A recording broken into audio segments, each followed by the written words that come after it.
Hello, I'm Dale Matthews, and you can see we're in Filene's basement. We'll tell you all about that in a moment. Hello, Mike. Uh, um, whose basement? There's a little bit of delay today. Okay, so Filene was this store that started in Massachusetts way back in like, I don't know, 1905 or something. And every year for generations, they would have a sale once a year on bridal dresses. Huge discounts because you Mm, figured that today a bridal dress could yeah. easily go for $10,000. I mean, depends on where you buy it. Well, Oh, they had sure, the sure. very best, and they would have these sales, 75% off. Ladies, especially young ladies, would wait all night long, sometimes a couple of days, to stampede Yeah. in there and to grab And the then stuff. stampede over. Yes, exactly. Right, right. There's a little Yeah. delay tonight. So anyway, Not so surprised. Bailiff, show me some relevance here. oh, okay, I will. I will. So I'm going to. So I kind of remembered this when I was thinking about today's weekly business session because there was more action than usual. And it reminded me of this little documentary that I saw several years ago about Filene's basement. And I don't know what it was called, probably The Running of the Brides or something like that. And there was this nice young lady. She was so nice. She was the only nice one in the whole documentary. The boyfriend was kind of a jerk, but especially bad was the grandmother.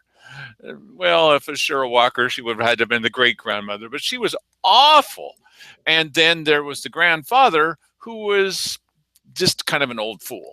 And he seemed like he was okay, but he kept telling everybody that this girl was going to make her own dress. She was going to make her own dress. Well, and he was telling everybody this, and it was confusing everybody because this was obviously about getting exactly the right dress. Sure. And they asked him, even the filmmakers, why are you telling her? I'm not telling everybody this. And then they had footage of him telling everybody this, Yeah, and he what's kept wrong with doing you? it. Well, Why? maybe he was trying to lead people away to where is the do-it-yourself section? He was telling everybody she was I going want to to I make want to her make my own dress. Yes, I want to make my own dress. Everybody was confused. But the grandmother, or in Cheryl's case, the great grandmother, she was awful. And so she dragged this girl down there and we're going to do it my way. And it was like, she could hardly argue with her. And she bursts in and she's elbowing everybody and kneeing them and pushing them. And, one girl goes over the bunch of dresses and stuff. And the grandmother is just relentless. And she grabs up, because she hadn't seen it ahead of time, this little size 4 bride dress. Size 4. And there's no way this girl, I mean, if you took a size 12 and really worked on it, maybe you could make it look okay on a normal size girl. She's not going to be able to wear a size 4. Not ever. I mean, she just put on a string around her neck and wore it like an apron. It still wouldn't be right. But she says, Grandma, I can never fit into that. You'll wear it and you'll like it. Yes. Well, you know what? There's a couple of shows that highlight that, and my wife will be tuned into them every now and then, where they have it's basically the adventures of ladies, and it's usually the battle of wills between members of the group that are there to observe this dress that the girl is trying on. She comes on out, and the mother-in-law is like, "Oh no, you're not gonna wear that," or whatever. Uh, You can't wear bright red. yeah, yeah, it's pretty wild, and that whole thing's pretty emotional. And what I've learned from that is anytime anybody's planning a wedding, they're doing that over there. I'm going to be over here. Thank you. Well, the grandma obviously there's a point to all this because it fits in with Mm. today's weekly business session. The grandma obviously was reliving some past glory or non-glory or whatever, and she wanted everything to be the way that she wanted. And maybe she always wanted to fit into a size 4 dress, but there was no way this poor girl was good. So the grandmother insisted on buying this. She bought it with her own money, you know. And meanwhile, the grandpa's telling everybody, still telling everybody, that she's going to make her own dress. She's going to sew it, right? And so, but it had a happy ending finally. The boyfriend finally came around and acted reasonable once he could see that things were nuts. They somehow convinced the older couple, it's not just because they're old, but they were whacked, to take an early vacation because they got a wonderful deal, and the grandmother always wanted to go to, I don't know, Nebraska, or more appropriately Arizona or something like that. And they sent them off because the couple they decided not to go on a honeymoon. They weren't going to buy even the dress or anything. Okay, they weren't going to do anything at all. The whole family pooled their money, sent the older couple off, and then they quietly got married with just a regular dress, white dress. That's all she ever wanted anyway.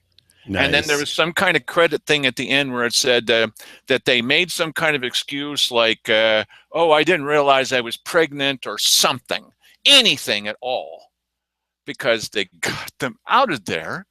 And then they just had a very, very simple wedding in the forest. Cool. Anyway, so yeah. We're now in a situation somewhat similar to that.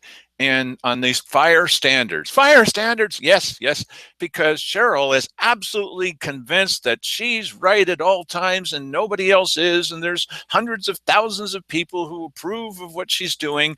And Keith is saying, well, we didn't have a meeting, and it turns out that they did. And the guys out in Merlin Fire, that they're involved in this in every way. And no, they're not. And well, we're going to talk about a little bit of that controversy. And we're going to start with one of Mike's favorite people on video. Go ahead and play that. Long pause. Dale Matthews, Grants Pass. Last week, Bill Hunker asked an important question. Who wrote the fire standards? He asked that because he'd like to know what their connection is with this suggestion that perhaps that Merlin-based county fire is in the crosshairs. My question is, who wrote this? The name of the person who wrote it. What often will happen is, well, a committee wrote it. And I know from being on committees don't write anything. All they do is point to somebody and say, well, you write this for our committee. But somebody actually put pen to paper or computer and wrote this. And no one seems to know that. And if we have something that's 12 pages long and nobody knows who wrote it, is it a hoax? Do we have any reason to believe you're not being pranked if we don't have any idea who wrote this thing? And if you do have an idea who wrote it, let's find out so we can ascertain exactly how the person's related, where this came from. Thanks. Thank you. Trying to find out who we tasked to come up with this isn't necessarily constructive in my mind. Find out what's wrong with it. That's what I'm more interested in, because that's what I will focus on fixing. So that's probably more productive in my mind. Well, badcounty.com found out the answers yesterday. We announced it on yesterday night's show, and so we'll tell you now. We're going to tell you in a moment. We're not going to tell you exactly right now. So, Mike, how would you have handled that situation if you had been seated in Simon Hare's chair? Well, I don't understand the reluctance to just announce that, well, either we don't know, and you know what, I don't know why you want to know that, but doesn't matter to me. I'll find that out and I'll get back to you. Or it's this person here. I don't understand this idea. They're wrapping, multiple layers of, flak jacket around everybody who works for the county so that nobody can, be, I just don't get it. Listen, if you work for government, you're a target. Okay. You're somebody who is ultimately going to have to be accountable for your actions because you work for the people. If you don't like that, get out of government, please. You're spending our money. You're spending our money. Yes. Of course we want to know how it's being spent and who's getting the special favors. Of course. And so when I talked to Wally Hicks about this, I said, why don't they do they realize that their reputation's at rock bottom? It's below the surface of the earth. And when they do this kind of stuff by just this everyday 100 little things, it just makes them look like they're trying to hide something. Doesn't it make them look like just tell us? It just doesn't make any sense. Go ahead, play the next part. This was today. What I call version 0, the original version, which was a couple of years ago, was written by our former legal counsel, Steve Rich. Revision number 1 was written almost certainly completely by Lang Johnson, who used to be a competitor of County Fire with Rogue. What the heck is the name of that? Oh, place? geez, I hate RM. this. RM. Well, anyway, with the company Rural Metro, the only other Dale. private company Thank that you. competes against County Fire. What? Yeah. Has that ever happened to you where you're there? Oh, yeah. Oh, yeah. I generally don't speak from notes unless I'm trying to give exact quotes. And then suddenly I know it's RM, but I can't remember the name. Well, Yes. Yeah, it happens. Don't worry about it. It's, you're just becoming senile. That's all that's going on. That's what it Don't is. worry about it. She's making her own dress. No, she's not. Why do you keep telling people that? He had no explanation. I'm not telling people that. Yes, you are. So, okay, go ahead. Go ahead. Tell us the story, Dale. And almost certainly, but not proven, is the fact that Cheryl Walker was involved in helping develop some of those things. And the third version, the version that's out right now, was written by Wally Hicks. Now, this easily could have been answered with no controversy at all. Why bother holding back on that information? It just decreases your credibility to not say so. What are they doing? Why would they do they?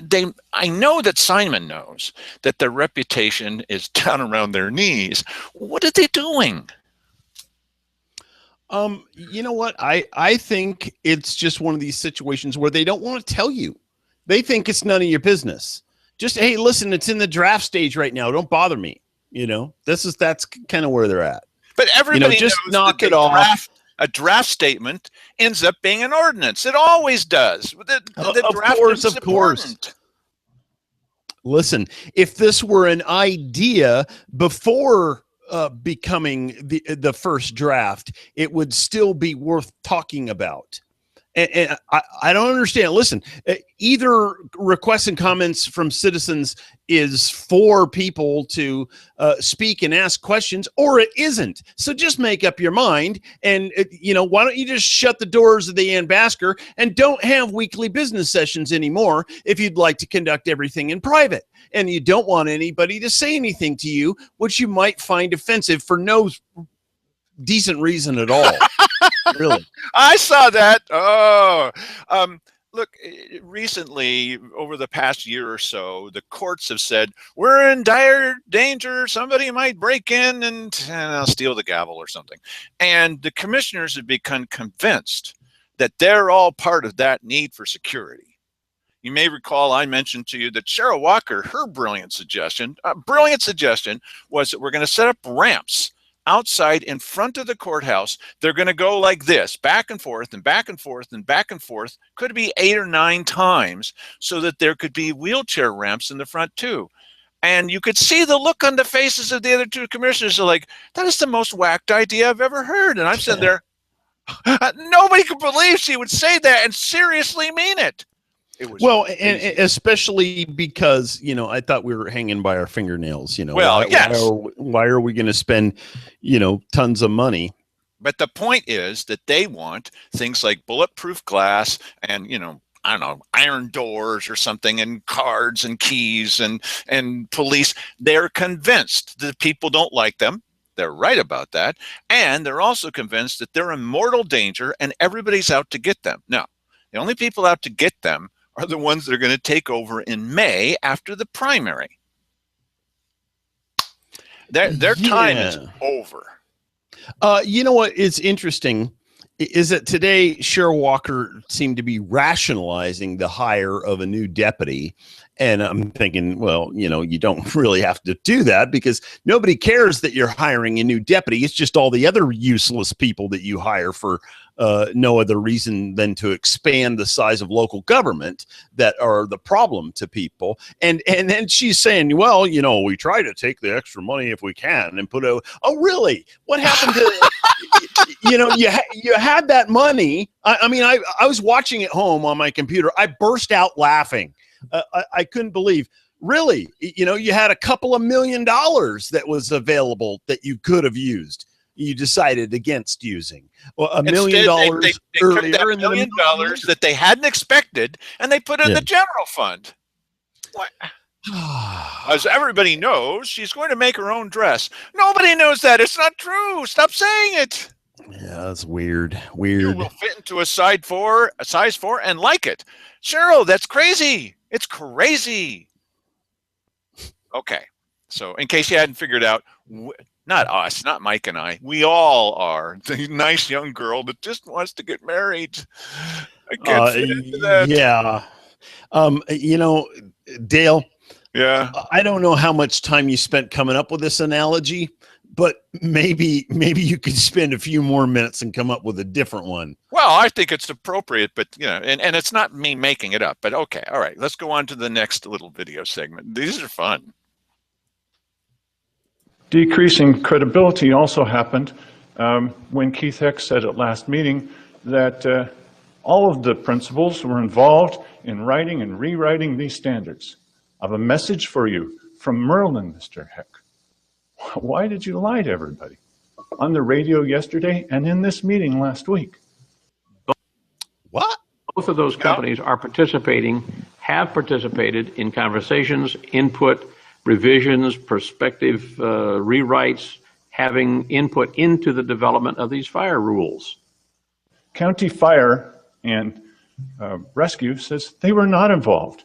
And I said, well, maybe Mr. Heck didn't realize you weren't involved. Yes, we told him in a long conversation that we were not involved.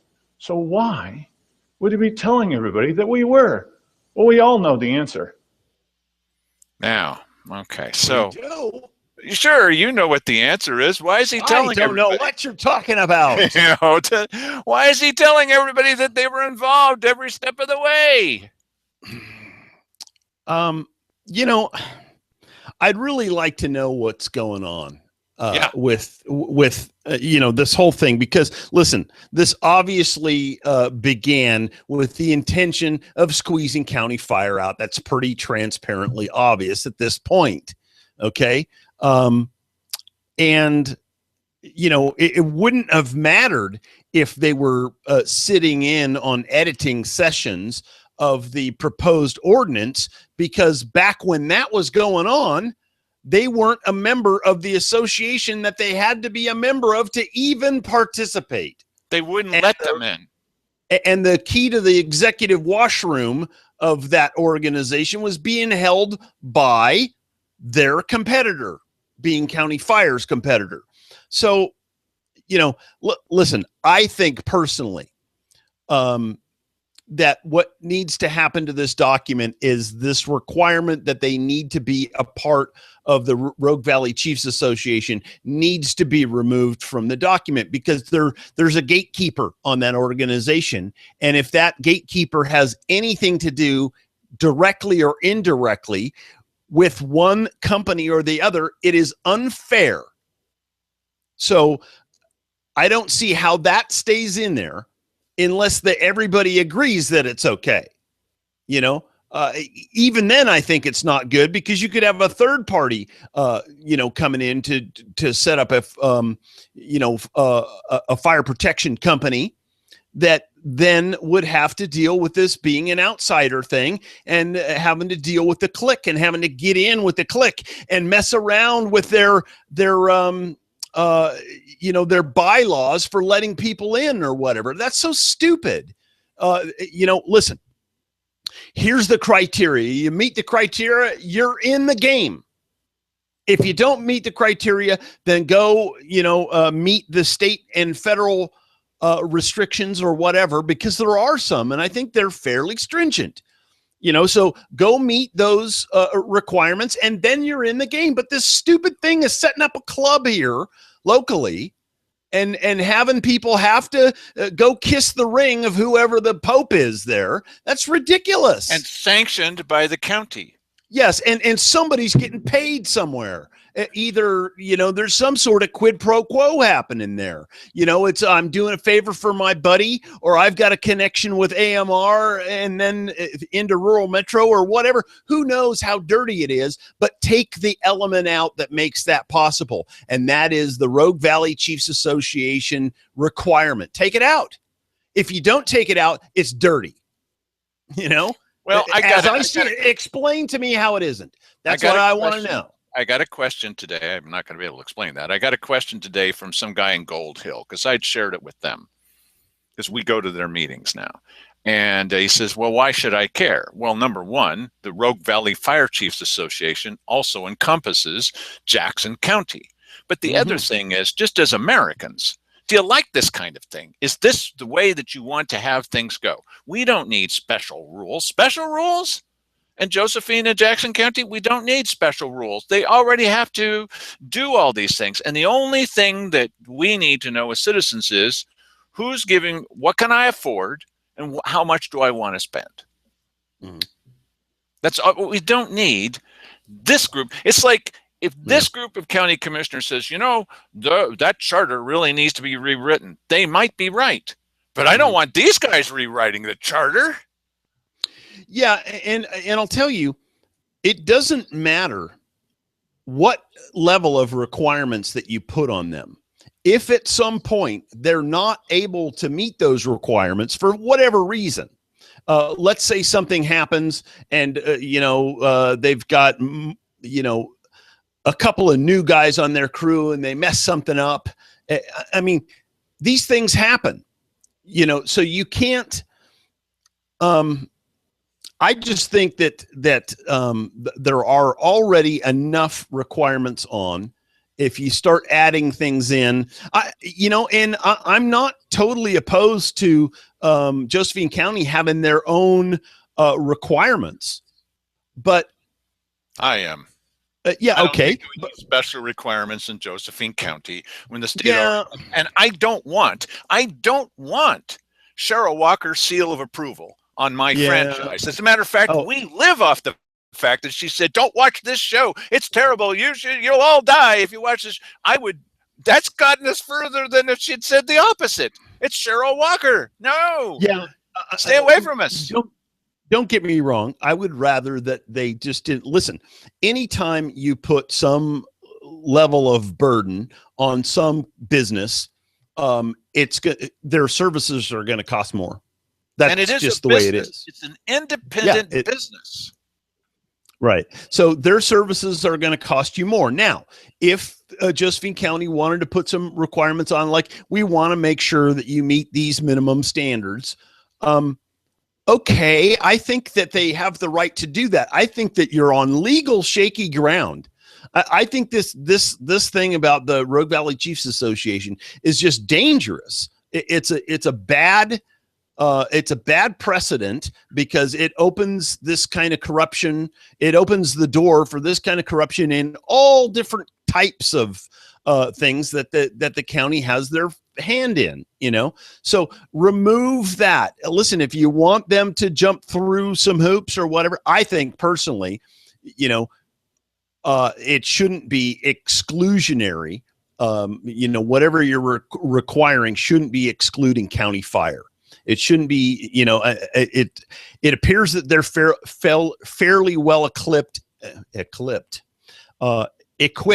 manned. On Monday, that moon thing that was eclipsed. Yes. Yes. And so I think, you know what, get off of their back, for crying out loud. Really the only problem that I have is this requirement that somebody is the gatekeeper, and that person that just opens it up to corruption for me. You're going to have to, somebody's going to have to pay to play, or somebody's going to pay to exclude somebody else. This is not good. I don't like it. Well, I didn't approve at first. It sounds like I'm going off, and I might be, but I didn't approve at first about this lady that spilled coffee in her lap. And I thought, what in the world? She's suing McDonald's. But McDonald's knew there was a problem. See, we didn't know that. And she got third-degree burn. Third degree? No, yes. Third-degree burns. And it was way, way, way too hot. And they talked about it came out in the court, they talked about the cost benefit analysis again of making super hot coffee and how many times it gets sued. Really? And so what if rogue roasters got together with Dutch brothers and said, in order to sell coffee safely in the county, you have to be franchised by the county, and we don't like the guy's a human being. Get out. Yeah. We don't want the county involved. Oh, it's a safety. And what about the children? Shut up. Shut up and get out. And listen, you can blame Wally Hicks, because Wally Hicks is the one who implanted this idea in my head.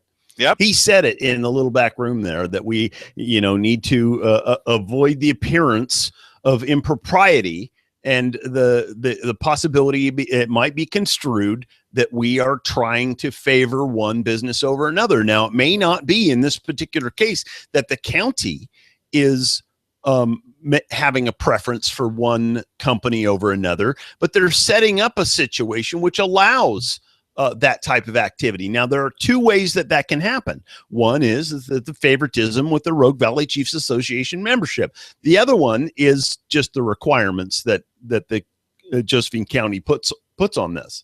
Okay, you go ahead and hire him, but they don't have our official seal of approval. So whatever. Wow. Okay, wait a minute. I'm going to stop everything and wait for you to give me the approved list. Not you. Yeah. Who would be affected by such a statement? The insurance companies, because they're skittish as it is. And so if the county does not put its all-important stamp of approval on you. No, that's a good point.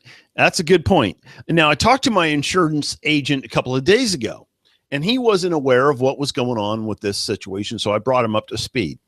But I said, do you guys care about this right now? And they did before, so I don't know why they don't now. He goes, no, we don't really care that much about it. But I'd be willing to bet that based on who you have, they're going to make some sort of assessment as to what sort of service you're likely to get, and that may well affect your rate. Yep. So if the county says, well, we don't like these guys, they don't measure up, either your insurance company may tell you can't have that person, or they may tell you, sure, you can have that person, but you're going to pay $500 more a year. Yes. There's your point. Okay. So you've mentioned getting conscrewed before. Who is getting conscrewed in this? Let's find out. Okay.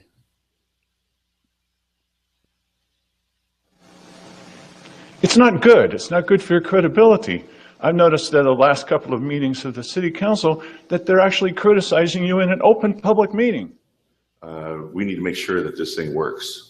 That whatever we put up there doesn't fall flat on its face and cause this council to fall the way that the county commissioners have fallen in the state of where their electorate does not trust them.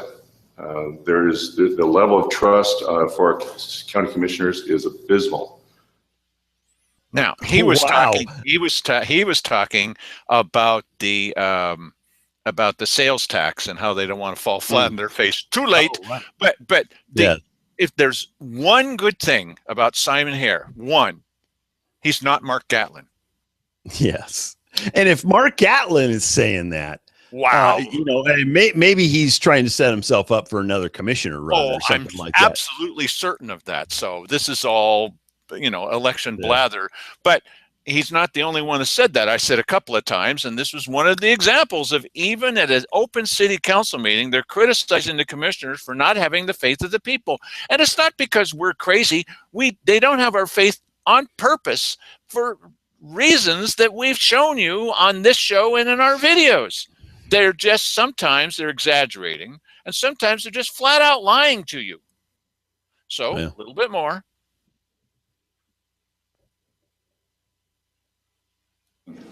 They're not far behind, but they say you have a very low credibility rating. Well, so do they. So it's a race to the bottom.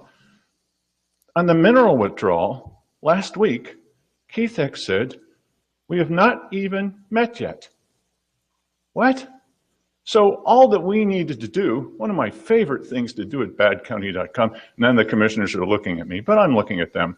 I'm actually taking notes. I might Yeah, realize okay. you find this incredulous, Thank you very much. but I am. I find it incredulous that he's taking notes. They were all taking notes, I guess. And I watched. Is he going to do some research? Yeah. I was the first one to speak, and I watched them afterwards, and all of them, some of the time, and at least two of them, all the rest of the time, were watching the speaker. Well, so Mike, do they only take notes when I speak?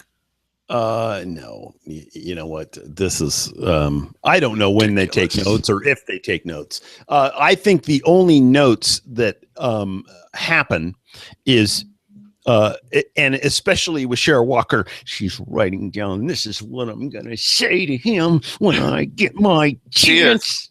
She'd like scribbles 100 miles an hour. Look, the point is that why am I saying this? Well, one, it's kind of rude, but okay, we're used to rude. There's a requirement that if you're not looking at the commissioners, they give you the finger. They admonish you. You're not speaking to us. Well, why would we if you're not looking at us? Yeah, right. You might as well turn around and address the audience. Well, this is like the fifth time that Keith has said this. I'm not exaggerating. Well, you're not looking at me. Well, I'm taking notes. Well, every time, Keith, really, they're just looking down. Most of them are like, and Simon especially, very interesting what didn't happen today. During all of this, everything all together, Simon just didn't have anything. You have anything to say? No. You're going to say anything in summary? No. He had nothing to say the whole time. Yeah, that's out of character. It was very strange. And I think what's happening with him is that these guys, when Cheryl told him that those rules for county fire were shared only with one company, and you can guess who, he was like, no, that's not right. See, he's tied to them. It's like a three-legged race, except it's 5 legs or whatever. I mean, he's tied to them. And every time they do something like this, it makes him look bad too. And he just stayed out of it altogether. I mean, he just looked down all the time. He had nothing to say to anybody about anything because their credibility is gone, and so is his. Go ahead, play more.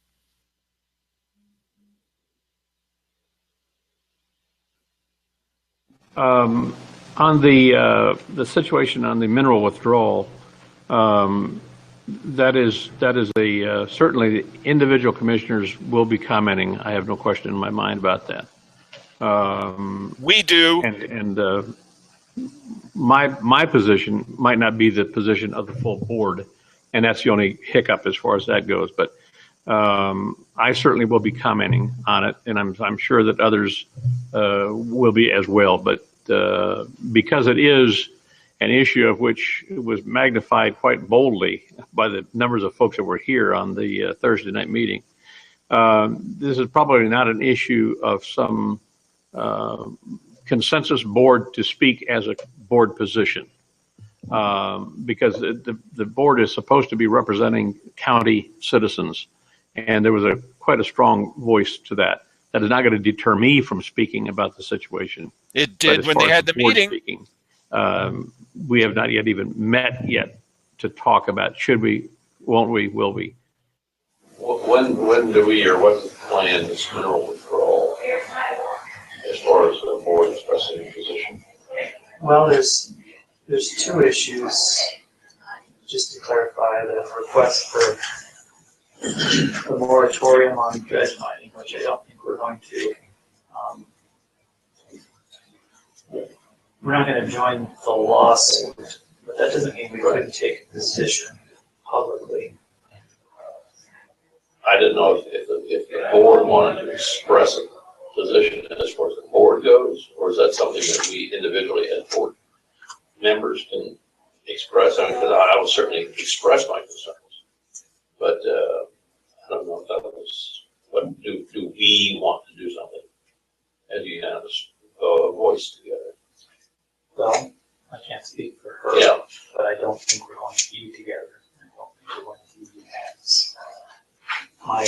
Well, to me, if we can't be unanimous, we have to do it individually. That's what I mean. Well, you know what? That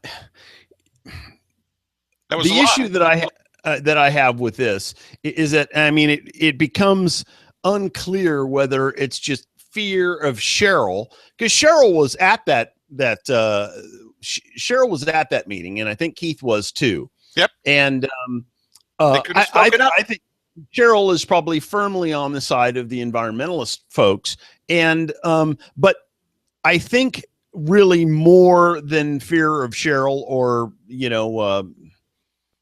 not wanting to make Cheryl mad, probably more than anything what's going on, because I've mentioned it a number of times, is the showing at that meeting. And so listen, this is the lesson, people. Well, there's two important issues to me about this. One is Keith said, well, we're certainly going to speak. I have no doubts about that. The deadline was Monday, a couple of days ago. Right. Where is the speech by Simon saying what he said, or by Cheryl? Keith made a little mention of it today. If they're going to, since he didn't speak at that meeting and neither did Cheryl, well, we're certainly going to speak. Where are you going to speak? It's too late now. Right? It doesn't even matter if you say something in a meeting here because you didn't say something in a meeting before. I have no doubt. Well, I have a doubt. You're not doing it. I have no doubt I'm going to do it right away. Yeah, and Keith didn't say, whether or not he sent a letter to them, because I mean there was open period there until I believe it was the 28th that you could send a letter to the what is it, the Department of Forestry or Interior or whatever the heck it was, BLM and Forest Service. Well, BLM tell us about it. Service. If you purport to, well, we represent the people. Obviously you don't, because if you've got a position one way or another, whichever your position is, but look at what it is. Look at who he perceives the people to be. That who was he amazing. Perceives the people to be is the massive turnout that happened there. That's right. So, and this is the lesson, really. You know what? Can we not get a massissive turnout for something? No. What is wrong? Why well, can't the other we side buses them in? Well, we don't know how to bus people in, so can't do it. Why can't we get 150 people down there? I mean, that would blow their minds if 150 people showed up in that room. That's right. Why can we not do that? Is there so few? God, who was it? Bill did the math. If you went to one of these things, if everybody in the county went to one of these every other month or something like that, there'd be 500 people at every meeting. 500 people. You could say your opinion, at least say your opinion, and maybe have some kind of, this did have influence. In fact, we talked about it that same night, you and I did. And I said, the one very important person, because already the state people, what they were going to do. I mean, that was a done deal. But one of the people that it obviously made a big impression on, and we talked about this, was on Keith Heck, because he was there. He could see which way the wind was blowing. Or maybe he didn't lick it. He probably stuck it somewhere else and held it up. And this is what he's now doing. Well, I'm going to talk. No, you're not. Well, I have no doubt. Yes, you should, because you're not doing it. The other thing which really bothers me about this is he's saying, well, as you saw in the video, we've not yet had a chance to meet on this. Yes, you did. It was just the day before. Don't lie to us. That's just a flat out lie. And well, they weren't a quorum. They were a quorum. They can't have a meeting if it's not a quorum. Well, they never make decisions. Yes, they do. To remember the ordinances. That was 2. I suspect, yeah. See, and that's why the element of Cheryl Walker keeps coming back into this thing, because clearly there is something there. He felt as though we meeting is all of us meeting. That's basically it. There's no other explanation for that. What's the biggest political party in Josephine County? I'm not a member, but what's the biggest political party? Well, it's clearly the Republicans. They have the these majority. Two guys are supposed to be Republicans. Yes, it's a nonpartisan position, but they have both. Well, and Simon has, he's typically at these Republican Party events, know, so. And Keith used to be them. I'm not making this up. He's confessed it. He used to be a socialist. Okay. Right.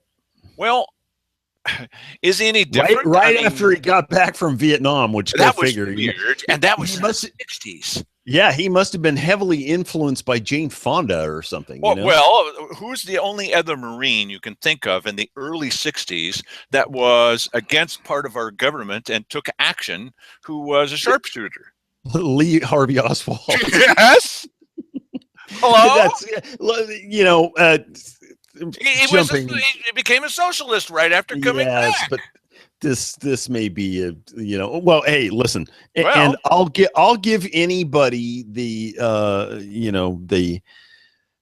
pass, as we become older, we change and whatever, but it is an odd history. You have to admit that is an odd history. Has he changed? What kind of Republicans vote for every tax that comes along?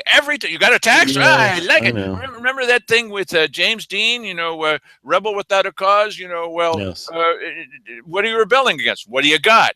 What are you taxing? What do you got? I would love to have another tax. I don't care what it's about. I'm going to vote for it. I'm going to promote it. And then I'm going to tell you that I didn't promote it.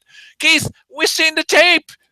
There's this newfangled thing, a telephone, and there's other things called tape, video, and you just can't get away with that. He's not understanding that you can't just say anything and have people believe you. How's that working out for you, Keith?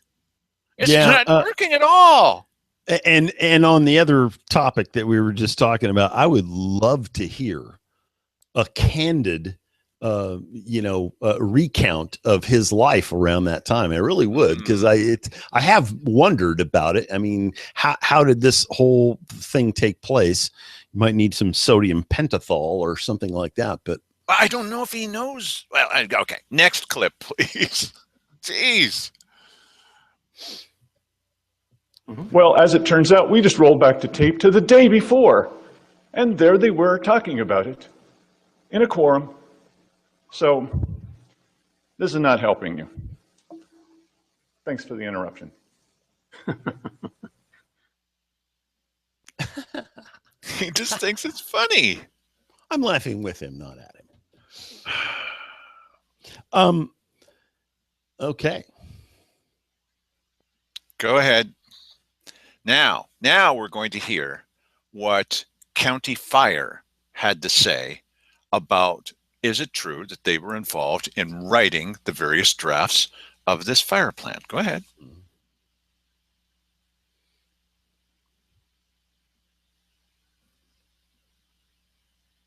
Eventually.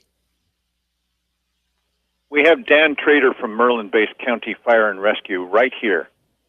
Dan, was your company involved at all in version 1 or version 2 of these new standards? No. Should it be a surprise to him that you weren't involved at all in this? No, it would not be a surprise. I have made it clear to him on a conversation that we had approximately 2 weeks ago, there's no question about what our position is.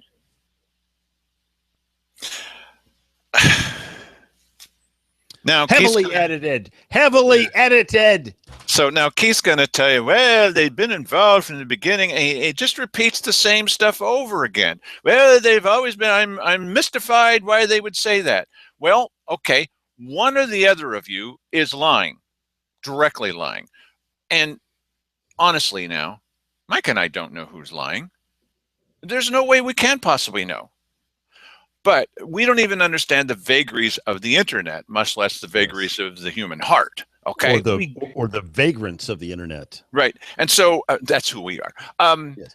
And so we don't know, but That's true, by the way. but wherever you're in a position where you're wondering, okay, remember when Doug Deakins came up and he had his story to say about Simon here? Well, Simon, that never happened.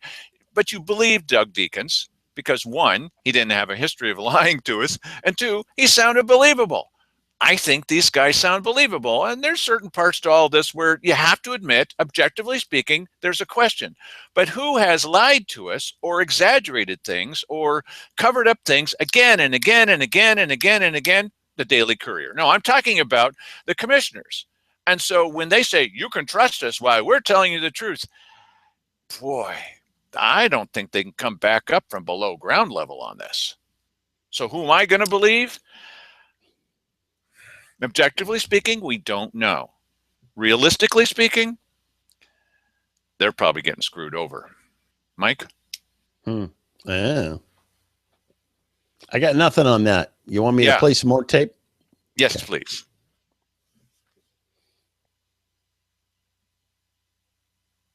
They came to the forming of the draft one. They came to the forming of with the board talking about their concerns.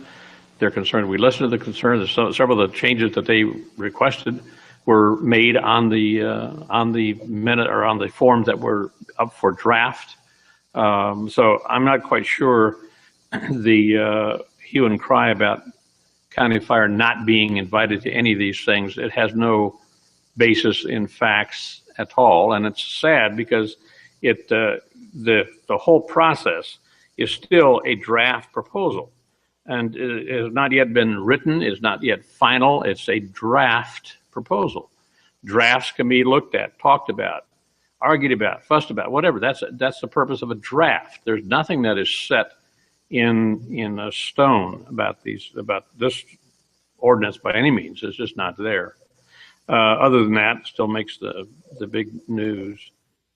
Hey, are we the big news? Who's he talking about the big news? Yeah, maybe that's what it is. I think, listen, it isn't clear, and there may well be a misinterpretation about this. It's entirely possible that County Fire was sitting in the room. We don't know that for sure. They say they weren't involved in the edit of this thing. He just said that they were. He said that. Yes, he said that they were. He said that they made suggestions or suggested changes to the document. Okay, I guess that's a question that has to be asked. I was in that room when County Fire was there, and he had Lang Johnson invited, pardon me, to the table to talk with the commissioners about this draft. County Fire had 3 guys in the room. They weren't invited to say anything. It's a workshop. And unless they point at you, they don't want you to say anything. Now, how the heck are these guys supposed to give? They were there. Yeah, they were there, but they weren't allowed to say anything. Right. Okay. It's a little bit of an exaggeration to say they were there and in on the process. I was in on the process. You know, the lady walking by with her dog was in on the process. That's right. By the same criteria there. Well, then perhaps, you know, I mean, Mr. Heck, if you want to be fair about this, the right way to do this is to have the principals at the table. There's plenty of room for that. Plenty of room. And you could go over, you could have a little editing session on the document, and then, you know, you could move to the next draft, and that I think would be totally fair. So apparently Mr. Heck's definition of you know, in on it is if you're in the room. I guess, I don't know, you know. So I was in on it. Right. So they also apparently had a long conversation with Mr. Heck on the phone. Whether any editing of this document was discussed at that time or not, who knows? He said it was in his office during this meeting. They say it was on the phone. Okay, I'm not sure it makes a whole lot of difference, except sometimes details do make a difference. Where did this totally. take place? It's like we made a decision. Okay. At what open public meeting did you make a decision? And they don't like to Well, answer that. and specifically to your point, it does make a difference when you say they were there. I watched the weekly business session via the internet. I guess I was participating. You were in there. Today's business session. Yes. Virtually I was there. And so, perhaps just listen, you shouldn't have to parse words. You shouldn't have to, it should be very, very clear. If you're in a partnership with somebody, and you want to let them know that you're in on the process, you don't make them sit over in a corner and not talk. And listen, if you have zero credibility, you do not start arguing about the meaning of is. yeah, right? well, You just straight with everybody. But here's the thing. If I'm wrong, listen, anybody watching this, if I'm wrong about this, please tell me about it. I don't understand how, them being in the room has anything to do with input on the document. If they're not allowed to speak up or they haven't been let into the inner circle, how do they put their input? Now listen, I wouldn't have a problem because, I'm going to talk about it. I don't care if I'm sitting in the room. If they're about to, do something that's going to, hurt my business, I'm going to say, pardon me, if I may interject. But some people may not do that. And, they try to abide by the rules, even if the rules are crazy. Right. Or stacked against them. So listen, I think the mistake that they made is one I never make, and you shouldn't either. Judy Aarons learned this lesson. You never meet with the commissioners unless you're recording it. They won't let you record it. But if you're not recording it, a number of us have seen that later we said, well, you said that. No, I never did. Yes, you did. Yes, you did. No, I never did. You cannot trust people with no credibility. And that's why I never will do that. I even said to Simon once, well, sure, I'll meet with you about that, but I'm going to bring a video recorder. No, then I'm not going to meet with you. I said, I'm not going to meet with you in your office. I will ask you my questions. They're always saying, well, you could come to our office. Any smart person would never meet with these guys in their offices because they've done it to just about everybody I know. That's just who they are. It's not because they're county commissioners. It's because they're these guys. Well, you're down on us because they're down on everyone in the country. No. No. We're down on you for individual reasons for each of the three of you. And you've done this to just about everybody I know. We don't trust you. We're going to ask all of our questions in public. And even then, Keith denies saying it. Right? Videotape. What? Don't you take that risk. And that's too bad that these guys did, because we don't know what was said. Objectively speaking, we don't know who's telling the truth, except you compare somebody that's just flat out lied. I mean, that's a horrible word. I hate using that word all the time, but there's no other word for it. Mike? Okay. Play the tape.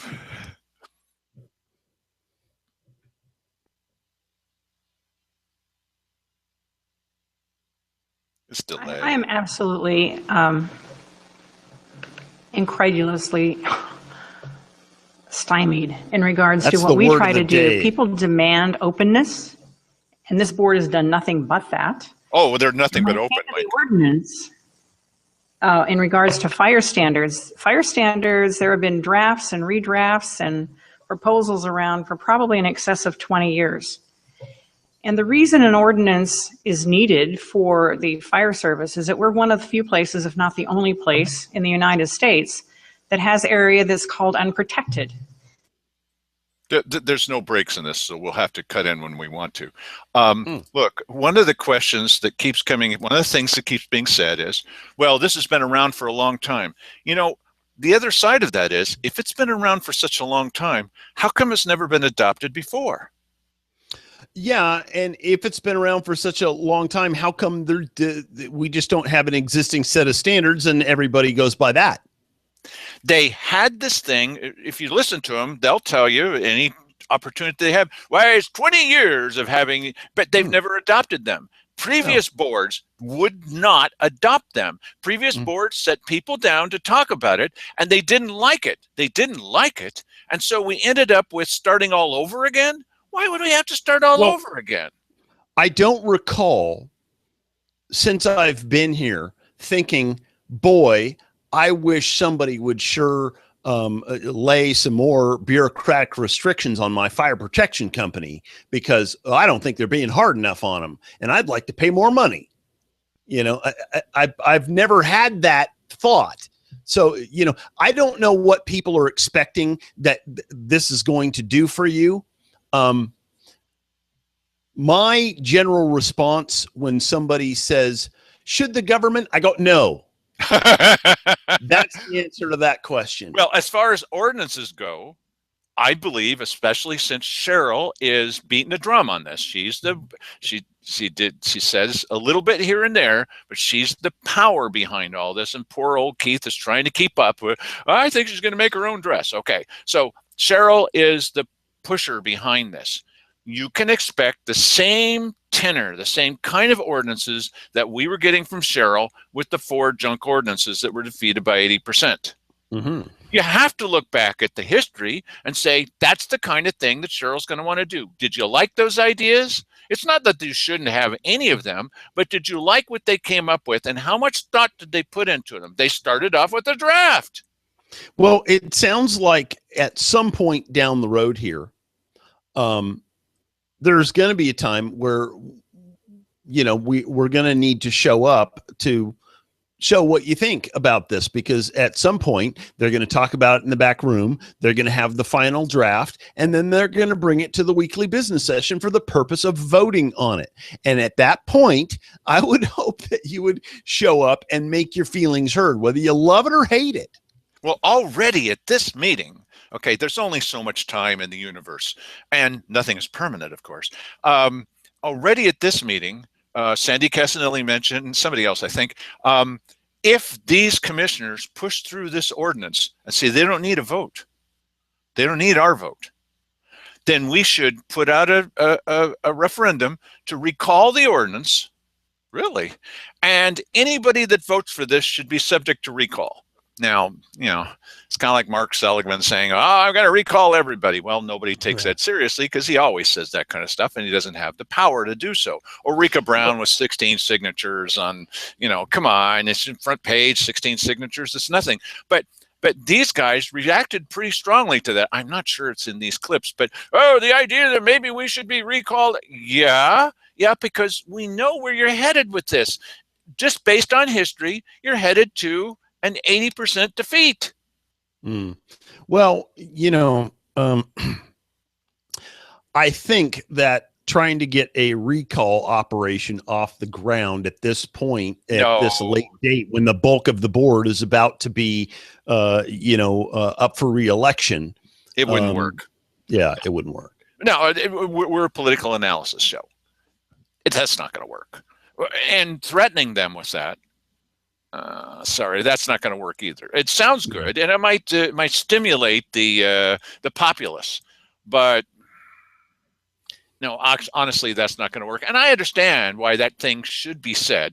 We're trying to show you how much we don't like stinkiness, and you're obviously involved in something which is not fair. And the proof, I keep bringing it, the proof is that the new draft was only shared with one company. You could just see it on Simon's face at that meeting. It was like, oh, because what it does is it puts a lie to everything they've been saying. Well, we're going to be fair. Why, they've been involved every step of the way, but we're not going to share the draft with them. They can't help it. It's like if you eat a whole bunch of onions or garlic, it's going to come out on your sweat. You just can't help it. You're going to smell like onions and garlic, and they're pretty smelly. Go ahead. That's a better analogy. Unprotected, meaning that area that is outside of a municipality that has a fire service, or outside of a district that provides fire service. We have a huge amount of land in Josephine County that is not covered by either one, which leaves it open to private companies to come in and provide their services. They set their own rates. Oh, no, But not the problem that. that creates is you have to have cooperative agreements between all of those departments as well as the state fire So what? providers, fire safety They wouldn't providers. let them in. So that would be the Oregon Department of Forestry, that would be federal, BLM. You have to have various cooperative agreements between them so that if there is a fire in that quote unprotected area, and it happens to be a forest fire that's under state jurisdiction or federal jurisdiction, Forest fire. and they need to call upon service. Okay, wait a minute. What does what the county is doing have to do with any of that? Nothing. I tell you, every Not time a you do damn this, thing. they go off on this thing, right? This and that. Oh, well, yes. What We about have the to price jump of through tea in this hoop China? Yeah, no, it doesn't have anything to do with it at all. It's like, oh, well, when we put our stamp of approval on them, then everything will be kosher. No, you're talking about things. Here you are. You're talking about stuff that has nothing to do with you. And let's take a specific example. So some guy has at his house a big D5 Caterpillar, okay? And the Forest Service guys and BLM and FEMA are out there fighting this fire. And they need a D5 Cat. Well, we can't get it from that guy because he's not a member of the Rogue Valley Fire Chiefs Association. You've got to be kidding me. That's stupid. Well, no, that's what it is. As a matter of fact, when we had the fire guys on, they said the reason why that they couldn't share a common frequency with the Forestry Service was because of this Chiefs Association thing, and they couldn't hook up to water in a number of places because of that restriction. And the list goes on. So this still doesn't have anything to do with the Board of Commissioners putting a stamp of approval on you, any of these things that she's talking about right now. I've been involved in some of these exercises. We're supposed to prepare for a disaster, okay? And I've got certification, blah, blah, big deal. Okay, and so when they need something, it doesn't matter whether it's a grandmother that owns that Caterpillar or if it's somebody with rural metro. They need the Caterpillar, and they're going to move heaven and earth to get that Caterpillar down to the fire. So you don't need the Cheryl Walker seal of approval on your Caterpillar. No, this is government overstating its own importance. It's just ridiculous. Next. If there isn't an agreement with a service company provider, they don't know what their qualifications are. They don't know if they've had background checks. They don't know what their equipment is. So how do you call someone if you don't know what kind of service they can provide you? And none of that has anything to do with you. And that is true also with the local standards. If you have a home, as I do, that is in an unprotected area, and you subscribe to a service, you have an expectation that when you dial that number and have someone come up, that you know that when they come into your home, and I've had this happen, I had to call the fire department a few years ago. They had to come into my home at 3 o'clock in the morning because the smoke alarms were off. How do I know if that person has had a background check or they're a felon or they're a child molester? Wait a minute. Are they going to be providing that service? Are they going to be setting up a whole nother bureaucracy inside local government to run background checks on people? Is that what they're doing? I didn't know that. And okay, I understand. It's easy to pick on child molesters, so leave Mike alone. Look, the point is, sorry, Mike, just kidding. What the heck difference does it make to you if your house is on fire and it's put out by a whole squad of child molesters? Well, I don't know if that might be. You get my point. I mean, we don't have to be politically correct on here. Come on. It was put out by nude party girls. What do you care as long as they're putting it out? Yes. No, that didn't come out right either. Yes. That's a silly thing. And listen, I believe that they already talked about because of these other state and federal situations that they have been gone through checks and all that kind of stuff. When we talked with those guys on our show, they said we've already been through those things. Yeah, they've already been through all that stuff. So wait a minute. So what's up here? Again, what does that have to do with the Board of County Commissioners? Not a damn thing. Right. You know, and if they do decide that it's going to have something to do with them, they're going to have to set up the infrastructure in order to make that happen. And I know. We'll have the to that. sheriff individually investigate them after they've come already on. been investigated. Yeah, ridiculous. Oh, no, we'll have the Rogue Valley Fire Chief. No. We'll have Rural Yes. Metro run all of this. Yes. Listen, I'm telling you that there are so many of these pitfalls, but you know what? When you run a pay for influence operation, Oh, Mike. I'm not saying anything specific, but I'm saying if you were doing that, if you were going to hand out contracts to your friends, if you were going to, engage in a little bit of crony capitalism, you might set it up so that one company has a little bit harder time than the other one doing business in the county. So you would why pick the lower price company to go after if you were going to do that. Right. So here's the deal. Just remove any possibility of anyone even thinking that it's a possibility. Just remove that. That's how you get clean on this. I doubt that they'll go that way, but that's my suggestion. Well, and also with the credibility factor, like Tony Correa told us, and I mentioned it several times, they wouldn't even get on an elevator together because they wanted to avoid the appearance. Sure, they could get on an elevator, but what do they really have in common? County government. He was a former commissioner. And so what these guys need to do just to stay at zero is don't do anything at all. Well, that'd be a good start right there. Yeah, that would be. But I'd be okay with that. That smacks like this does, because it really does. Yeah. Go ahead. I have no idea.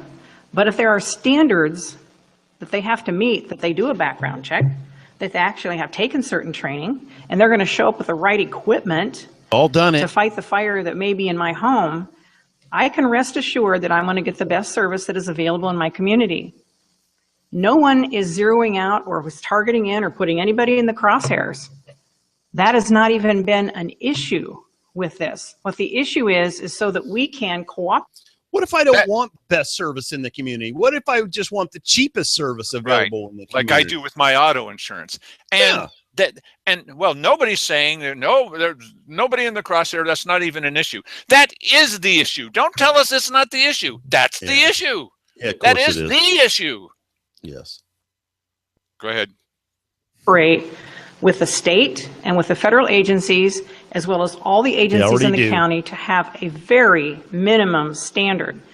And the fact that people are taking franchise to mean that there's only going to be one company, they obviously don't understand the word franchise. Many businesses in this country operate on a franchise. You can have many franchises. Franchise is only a term that you use for certain types of operations. You can have a franchise. We could have 10 franchises in our unprotected area, or we could have 20 franchises or 5 franchises. It's going to be a market-driven issue, not government-driven. The number of franchises is going to be a market-driven issue? Really? No. Well, you know what's weird is that yeah, I forgot what it was. Well, I ran out of time on this because this meeting happened this morning. Okay. Mm-hmm. We're lucky to get it on as we did. No, we're not getting it on. You know what I mean. Okay, stop it. Yes. And so yesterday morning they were on KJO, and Cheryl Walker starts off, well, franchise and people it's a stupid word to use in the first place. I think you'll agree with that. Oh, thanks for reminding Can I just finish that sentence? No, you can't. Please. No. Please. Okay. Go ahead. And so she goes on in this thing of explaining, it's not that kind of franchise, it's some other kind of franchise. And I'm thinking, well, okay, that's a reasonable explanation. Maybe, we're just knee-jerk react to the word franchise. And then just at the point where she's kind of got me and I go, okay. Then she says, what does she say, Mike? Remember? No. Then she says, well, she completely turns it around and says, well, then we would set up perhaps a franchise in a certain area. What? Yeah, I mean that's the thing that's a little bit murky about this whole franchise idea. Are they going to start assigning service areas where this is their area, you got to stay out of it? I That's don't what she like said. that idea because this sets up the same sort of thing as when you're trying to buy health insurance and you can't buy it across state lines. Then that limits the competition, and of course prices go up as a result. But you mentioned it, the franchise. Here's another thing that happens. Let's say you want to buy a Dutch Bros franchise, and when I came to town, there were about $100 grand to buy a Dutch Bros franchise, and I should have bought as many as I could possibly get my hands on because you me can't. too. I'll just dole out the money for that, as many as I can. You can't buy them anymore. I would not be able to buy 1/100th of one, but go ahead. No, you have to work within the company for a certain number of years in order to even be eligible to purchase one. Right. But the point is that franchises are typically available for a price. Absolutely. Good point, Mike. Yeah. And so what's the cost of the franchise going to be? Yeah. And who is it? Remember when we were doing, you've heard about it because you weren't involved with me then. Not that he's involved now. Stop it. Oh, good okay. Lord. So, and I was doing along with a couple other people, doing some work, volunteer work for the community, for the county, helping run their backroom facilities there in the Anbasker, to do it absolutely completely for free, nothing but free. And the commissioners decided, no, we don't like that free service. That was flawless, by the way. In this particular case, we never, ever made a single mistake. Okay, it was flawless. Then they decided, well, we're going to put it up for bids because we're going to get, how can you bid less than zero? And how can you do better than flawless? Well, they decided, but one of the requirements, and it was just in draft form, you see. So it was capital letters, D-R-A-F-T. You know how to spell it? Capital letters at an angle. And they said, well, what we're going to do is we're going to establish this thing so that you have to have insurance. Insurance? Yeah, well, what if you tripped and fell on the equipment? You need to have, I don't remember what it was, but I think it was like $5 million worth of insurance. There's not $5 million. There's not $1 million. There's not $500,000. That's ridiculous. Well, you got to have that. So who was the only company? The guys that had been cheating us.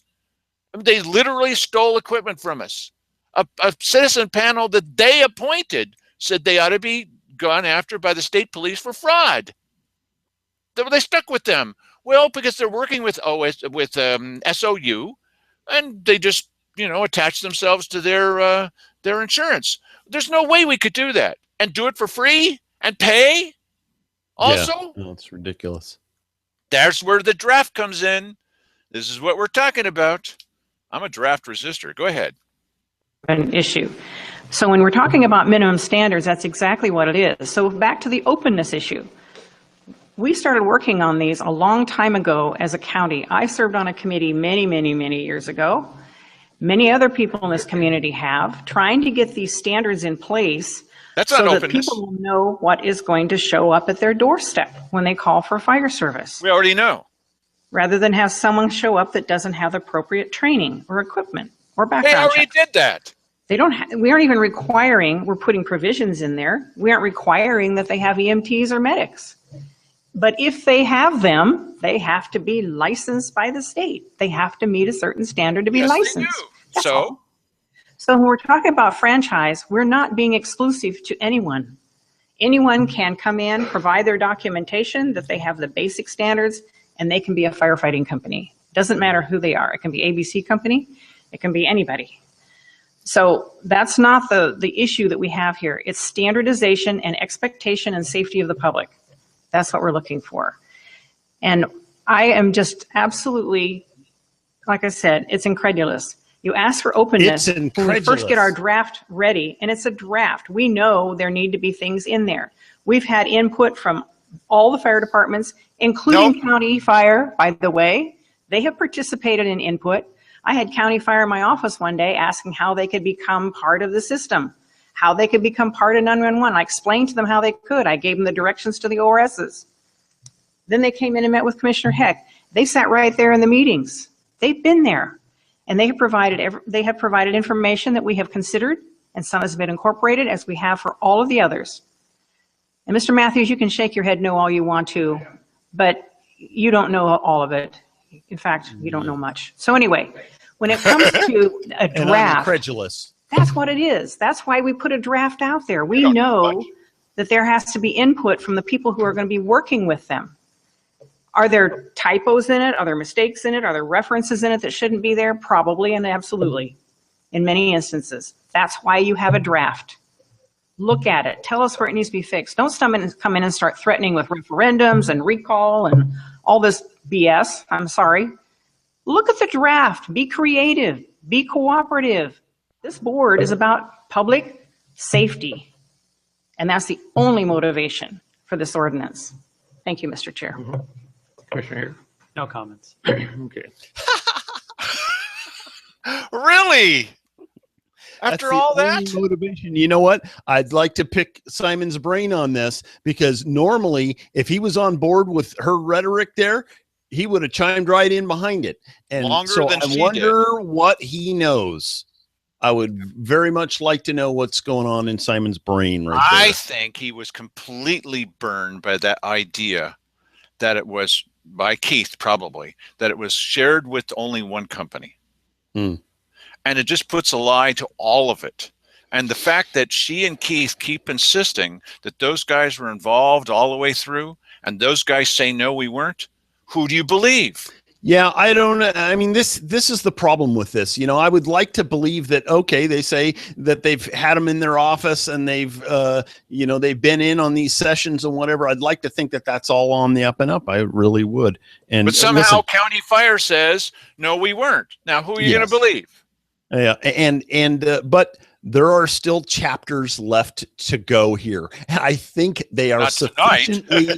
they are sufficiently on notice that the public is watching this very closely. Well, last week, Keith was saying, there's nothing to this. Oh, it's just a tempest in a teapot kind of thing. You know, it's just a conflagration with, no need. And this week, he and Cheryl spent a bit of time, as you saw, trying to, and when they went on KJO, usually they go on KJO and it's glad handing, well, it's wonderful. And this guy, Benson, Chuck Benson is like, well, let's talk about the happy, positive aspects. This time they went straight into answering their critics.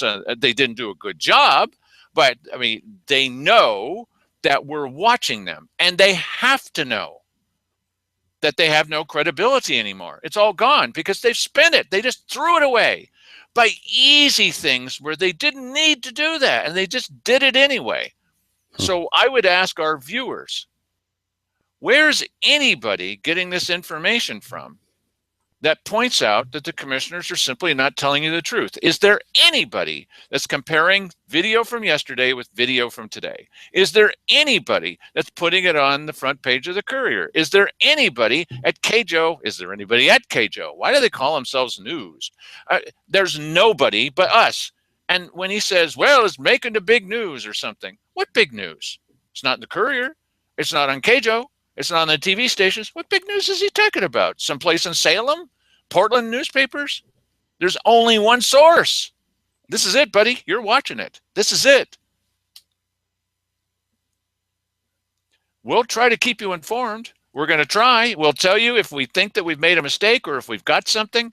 It was very easy, as you could see, for Cheryl to say, I wasn't involved in all. Wouldn't she? After all that, I wasn't involved. You're wrong again, Mr. Matthews. Must have been a good guess. We'll tell you what we know. We'll share it with you. And I call and talk with the guy at the Courier, the new guy, all the time now, and say, if you want some more background material on that, don't listen to us. Go look at the videotape, and I'll send you a link, or you can watch our show tonight and see for yourself. Here it is compared here and there. And what the guy at Channel 5 told me today, he says, it wouldn't mean anything if you just played back the tape, because you'd, well, okay, I guess that's the way it is.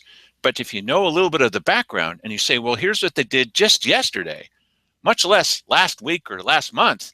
And if you know a little bit about it, he didn't know that Lang Johnson used to work for Rural Metro. Well, if you don't know that, then none of this is going to make any sense. And it just looks like, well, what's the matter with those crazy guys out in Maryland? Mike, final statement, sir? I've got nothing. I gotta go. Goodbye, Mike. All right. Goodbye, See ya. everybody else, too. See you later.